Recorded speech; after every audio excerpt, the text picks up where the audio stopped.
அறவால் அன்பும் அறநெறியும் ஊட்டி எமை வளர்த்த எனதருமை தமிழ் தாய்க்கு முதல் வணக்கத்தை கூறி,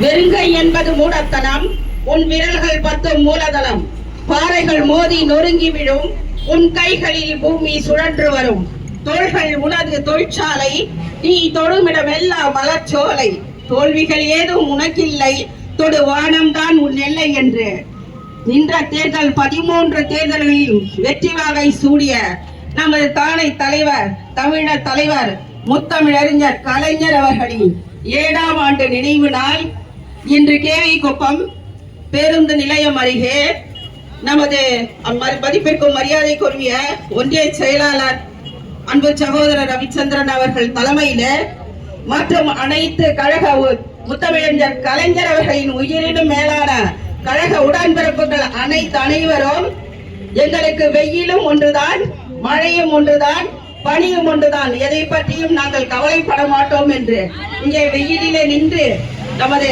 நினைவு நாளை இங்கே நிகழ்ச்சியை நடத்தி கொண்டிருக்கோம். உங்கள் அனைவருக்கும் என்னுடைய காலை வணக்கத்தை கூறி, முத்தமிழர் இது அரசியல் பேசுவதற்கு நேரம் இல்லை, அதனால் முத்தமிழறிஞர் நினைவுகளை மற்றும் போற்றும் விதமாக ஒரு 3 நிகழ்ச்சிகளை மட்டும் நான் இங்கே நினைவுபடுத்த விரும்புகிறேன்.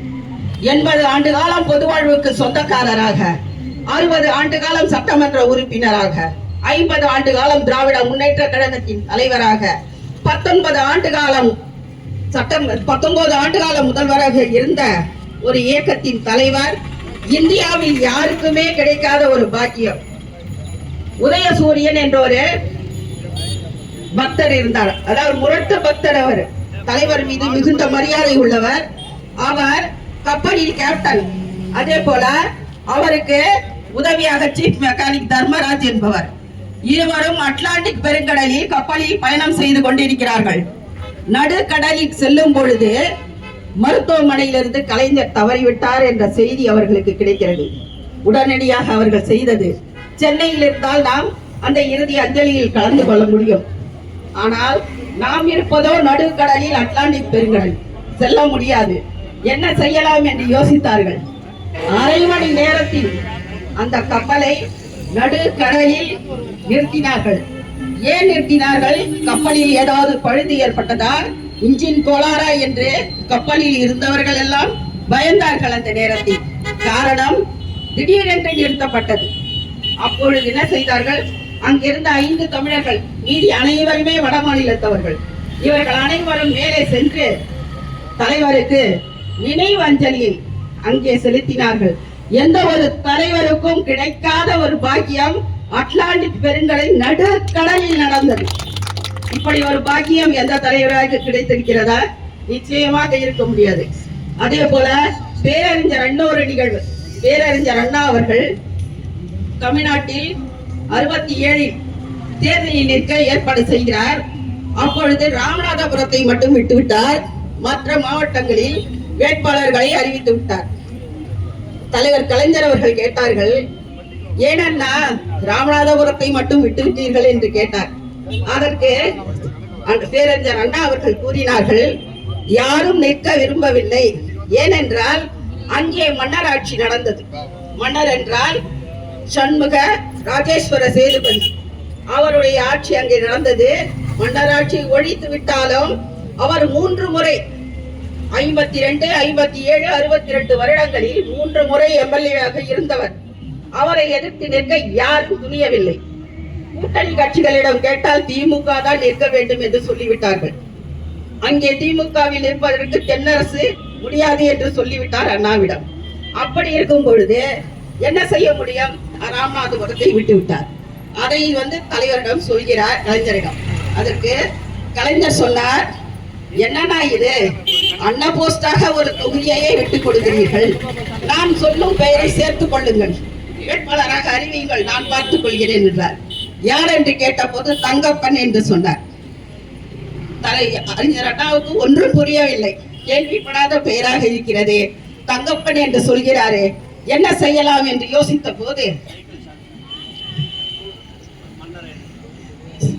என்ன செய்யலாம் என்று யோசித்த போது அவர்தான் சொல்லிவிட்டாரே, நீங்கள் போட்டு விடுங்கள், வேட்பாளராக தங்கப்பனை அறிவித்தார்கள். அப்பொழுது யார் அந்த தங்கப்பன் என்று கூட்டணி கட்சிகளும் ஏற்றுக்கொண்டு விட்டார்கள். ஏன்னா திமுகவில் ஆள் கிடைத்து விட்டது வேட்பாளராக நிற்பதற்கு. அவர்களையும் ஏற்றுக்கொண்டு விட்டார். யார் அந்த தங்கப்பன் அப்படி என்று மன்னர் கேட்கிறார். என்னை எதிர்த்து நிற்கும் துணிச்சல் யாருக்கு இருக்கிறது?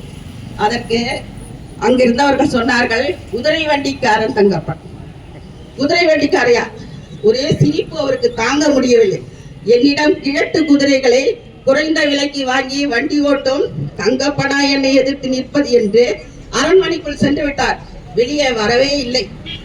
மன்னர் உடனடியாக தலைவர் கலைஞர் அவர்கள் என்ன செய்தார்? தங்கப்பனை அழைத்துக் கொண்டு வீடு வீடாக சென்றார். அப்பொழுது அங்கே பண்ணையார்களின் ஆட்சியும் அதிகமாக இருந்தது. உடனே அப்பொழுது என்ன செய்தார்? வீடு வீடாக சென்றார். தங்கப்பனை பற்றி எடுத்து கூறினார். மன்னர் ஒழித்து விட்டாகிவிட்டது, நீங்கள் தங்கப்பனை வெற்றி பெற செய்யுங்கள், உங்களுக்கு பக்க துணையாக நான் இருக்கிறேன் என்று தங்கப்பனை மக்கள் ஏற்றுக்கொண்டார்கள். மன்னரை எதிர்த்து நின்று தங்கப்பன் வெற்றி பெற்றார். மன்னராட்சி ஒழிக்கப்பட்டது. இதுவரை சாதிக்காத ஒரு சாதனை திராவிட முன்னேற்ற கழகம். மன்னருக்கே முடிவு கட்டி அரண்மனைக்கு திருப்பி அனுப்பிய கட்சி நமது திராவிட முன்னேற்ற கழகம் என்பதில் பெருமை கொள்கிறோம். அதே போல தலைவர் அவர்கள் குளித்தலையில் தான் முதலில் நின்றார். ஆனால் அவரை அண்ணாவிடம் சொல்லி அங்கே ஊரில் சென்று நான் நாகப்பட்டினத்தில் ஞாகையில் நிற்க போறேன்னு சொல்லிட்டு விட்டாரு. ஆனா அண்ணா என்ன சொல்லிட்டாரு? நீ குளித்தலையில போய் நில்லுன்ட்டு அறிவிச்சு விட்டாரு குளித்தலைன்னு. உடனடி என்ன செஞ்சாங்க? குளித்தலைக்கு இப்படி சொல்லி விட்டாரே, தெரியாத ஊர், மக்கள் ஓட்டு போடுவார். உடனடியாக குளித்தலைக்கு சென்றார். அப்பொழுது அந்த பண்ணையார்கள் ஆட்சி அதிகாரம் அவர்களுடைய கையில் இருந்தது. அவர்கள் ஆதிக்கம் அதிகமாக அனைவரையும் கட்டுப்படுத்தி வைத்திருந்தார்கள். அப்பொழுது அவர் என்ன செஞ்சார்? நங்கவரம் புரட்சி என்று கேள்விப்பட்டிருக்கு. இந்தியாவிலேயே திராவிட முன்னேற்ற கழகம் நடத்திய புரட்சிகளில் மிகவும் முக்கியமான ஒரு புரட்சி என்றால் நங்கவரம் புரட்சி. அந்த புரட்சியின் மூலமாக ஒட்டுமொத்த மக்களும் தலைவர் கலைஞர் அவர்களுக்கு வாக்களித்து முதலில் அவரை சட்டமன்றத்துக்கு அனுப்பினார்கள். இதுல என்ன ஒரு முக்கியமான ஒரு ஹைலைட் ஒண்ணு இருக்கு. என்னன்னு சொன்னா, அங்க தண்ணீர் பள்ளின்னு ஒரு கிராமம் இருக்கு. அந்த கிராமத்துல 1342 வாக்குகள். அந்த ஒட்டுமொத்த வாக்கும் வேறு எந்த கட்சிக்கும் போகவில்லை. ஒட்டுமொத்தமாக முதலாக முத்தமிழர் கலைஞர் என்ற திராவிட முன்னேற்ற கழகத்துக்கு கிடைத்தது என்பதை இந்த நேரத்தில் பெருமையாக சொல்லிக்கொண்டு, இன்னும் நிறைய நிகழ்வுகள் காலத்துக்கு அனைவரும் வெயில்ல நிக்கிறாங்க. அதனால இதோட முடிச்சுக்கிறேன். முத்தமிழறிஞர் கலைஞர் புகழ், முத்தமிழறிஞர் கலைஞர் புகழ், பேரறிஞர் அண்ணாவின் புகழ், திராவிட முன்னேற்ற கழகம், திராவிட முன்னேற்ற கழகம்.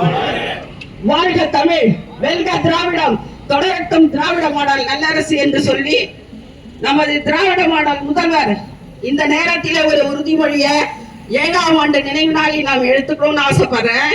என்ன சொன்ன? 7வது முறையாக 2026 சட்டமன்ற தேர்தலில் 7ஆம் ஆண்டு நினைவு நாளில் நாம் உறுதியேற்போம். அனைவரும் ஒன்றிணைந்து சட்டமன்ற தேர்தலில் 234 இலக்காக வைத்து 200 தொகுதிகளை வென்றெடுப்போம் என்று இந்த நேரத்தில் அனைவரும் உறுதிமொழி எடுத்துக் கொள்வோம் என்று இந்த நேரத்தில் கேட்டுக்கொண்டு, வாழ்வது ஒரு முறை வாழ்த்தட்டும் தலைமுறை என்று சொல்லி நல்ல வாய்ப்புக்கு நன்றி கூறி விடுமாறு. நன்றி, வணக்கம்.